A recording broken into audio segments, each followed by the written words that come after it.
இதை கொஞ்சம் இமேஜின் பண்ணி பாருங்களேன். ஒரு நாள் நீங்கள் டெசர்ட்டில் ட்ராவல் பண்ணிட்டு போயிட்டு இருக்கீங்க. நல்ல பொழுது சாயிற நேரம். கொஞ்சம் கொஞ்சமாக சன்செட் ஆனதுக்கப்புறம் ஒரு மிகப்பெரிய கிரேட்டர் தகன்னு கொழுந்து விட்டு எரியதை பார்க்குறீங்க. எப்படி இருக்கும்?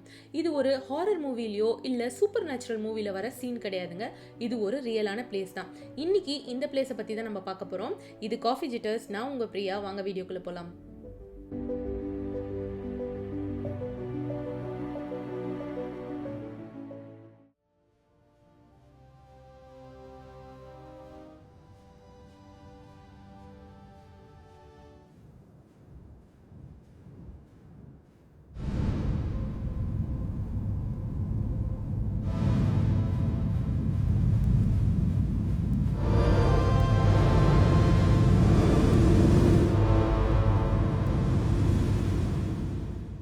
டார்வாசா கேஸ் கிரேட்டர். இதோட ஸ்டோரி எங்கே பிகின் ஆகுதுன்னு பார்த்தீங்கன்னா 1971 காரகம் டெசர்ட்டில் தான். இது எங்கே இருக்குன்னு கேட்டிங்கன்னா 260 கிலோமீட்டர் நார்த் ஆஃப் ஆஷ்கபட். இதுதான் டர்க்மெனிஸ்டனோட கேபிட்டல்.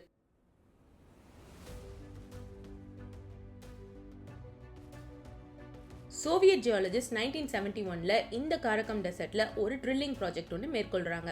இது எதுக்குன்னு பார்த்தீங்கன்னா ஆயில் அண்ட் நேச்சுரல் கேஸ் எடுக்கிறதுக்காக தான். அந்த சமயத்தில் அந்த கீழே அந்த கிரவுண்ட் வந்து ட்ரில் பண்ணும்பொழுது அண்டர் கிரவுண்ட் கேவோடு சேர்ந்து கொலாப்ஸ் ஆகிடுச்சு. இதனால் என்ன ஆச்சுன்னா அங்கே இருக்க ஏர் பாக்கெட் எல்லாம் கேஸ் ரிலீஸ் பண்ண ஆரம்பிச்சுது. இது என்ன கேஸ்ன்னு பார்த்தீங்கன்னா மீத்தேன் என்ற டாக்ஸிக் கேஸ் தான். இது அட்மாஸ்பியரில் கலந்துடுச்சுன்னா பிரச்சனை ஆகிடும்னு சொல்லிட்டு சயின்டிஸ்ட் என்ன பண்ணாங்க, அதை கொளுத்தி விட்டாங்க. ஸோ தட் கேஸ் எல்லாம் சீக்கிரமாக வந்து எரிஞ்சிடும் அப்படின்னு சொல்லிட்டு. பட் அவங்க எதிர்பார்க்காதது அன்னைக்காக நடந்தது. இந்த கேஸ் ஆனது ஃபியூவல் பண்ணிகிட்டே இருந்துச்சு இந்த ஃபயரை. 50+ இயர்ஸாக இந்த கிரேட்டர் வந்து கொழுந்து விட்டு எரிஞ்சிட்டு தான் இருக்கு.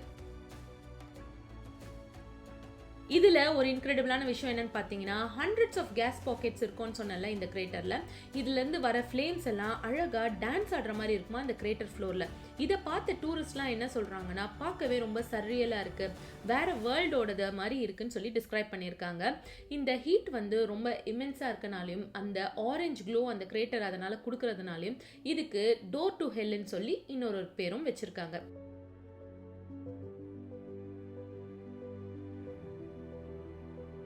இந்த இடத்துக்கு நீங்கள் போகணும்னா 4 hours ட்ராவல் பண்ணிட்டு போகணுமா ஆஷ்கபட்லேருந்து.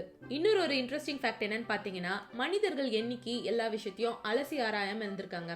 ஸோ ஒருத்தர் இது டோர் டு ஹெல்லாக இருந்தால் என்ன, என்ட்ரன்ஸ் டு அண்டர் வேர்ல்டாக இருந்தால் எனக்கு என்ன, நான் போய் எக்ஸ்ப்ளோர் பண்ணேன்னு சொல்லிட்டு கிளம்பினவர் 2013ல் ஜார்ஜ் குரோனஸ்ன்றவர் அழகாக ஈட் ரெசிஸ்டன்ட் சூட் அப்புறம் ப்ரீதிங் எக்யூப்மெண்ட்லாம் போட்டுட்டு கீழே எக்ஸ்ப்ளோர் பண்ண போயிட்டாரு அந்த கிரேட்டருக்குள்ளே.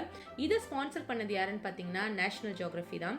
இவர் எதுக்கு அங்கே போயிருக்காருன்னா சாயில் சாம்பிள் கலெக்ட் பண்ணிட்டு வரதுக்கு.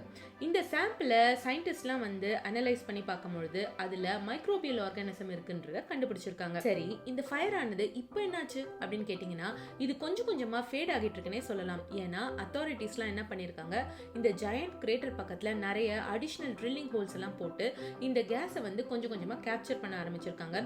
இதனால இந்த ஃப்ளேம்ஸுக்கு ஃபியூவல் சப்ளை கட் ஆகி கொஞ்சம் கொஞ்சமாக இந்த ஃபயர் ஆனது ஃபேட் ஆகிட்டு இருக்கு. இந்த டோர் டு ஹெல் வந்து one of the strangest and magnificent manmade ஒன்றனே சொல்லலாம். இந்த டர்க்மெனிஸ்டன் கீழே இவ்வளோ பெரிய natural oil and gas reserve இருக்குன்னு சொல்லிட்டு அவங்க தெரியாமலே அதை ட்ரில் பண்ண போகி இப்படி ஒரு பியூட்டிஃபுல்லான இன்க்ரெடிபிளான ஒரு கிரேட்டரை ஒன்று எதர்ச்சியாக கிரியேட் பண்ணிட்டாங்க. இது மிகப்பெரிய டூரிஸ்ட் அட்ராக்ஷனாக இருந்துட்டு வந்துட்டு இருக்கு. உங்ககிட்ட ஒரு கேள்வி, உங்களுக்கு ஒரு சான்ஸ் கிடைச்சா நீங்கள் இந்த கேஸ் கிரேட்டரை போய் விசிட் பண்ணுவீங்களா? அப்படி போனீங்கனாலும் அந்த கிரேட்டரோட எட்ஜில் நின்று உள்ளே எட்டி பார்ப்பீங்களா? உங்கள் தாட்ஸ் அண்ட் ரெஸ்பான்சஸை கீழே கமெண்ட்ஸில் போடுங்க. போன வீடியோ மாதிரி இந்த வீடியோவும் உங்களுக்கு இன்ட்ரெஸ்டிங்காக இருந்திருக்கும் நம்புகிறேன். இதே மாதிரி நிறைய மிஸ்டீரியஸ் பிளேசஸ் பற்றின வீடியோஸை நான் நெக்ஸ்ட் போட போகிறேன். ஸோ கண்டிப்பாக ஸ்டே டியூன். அப்புறம் இந்த வீடியோ பிடிச்சிருந்தா லைக் அண்ட் ஷேர் பண்ணிவிடுங்க. அப்புறம் மறக்காமல் என் சேனலை சப்ஸ்கிரைப் பண்ணாமல் பார்த்துருந்தீங்கன்னா சப்ஸ்கிரைப் பண்ணி வச்சுக்கோங்க. உங்களை அடுத்த ஒரு இன்ட்ரெஸ்டிங்கான டாப்பிக்கில் வந்து மீட் பண்ணுறேன். Until next time, by.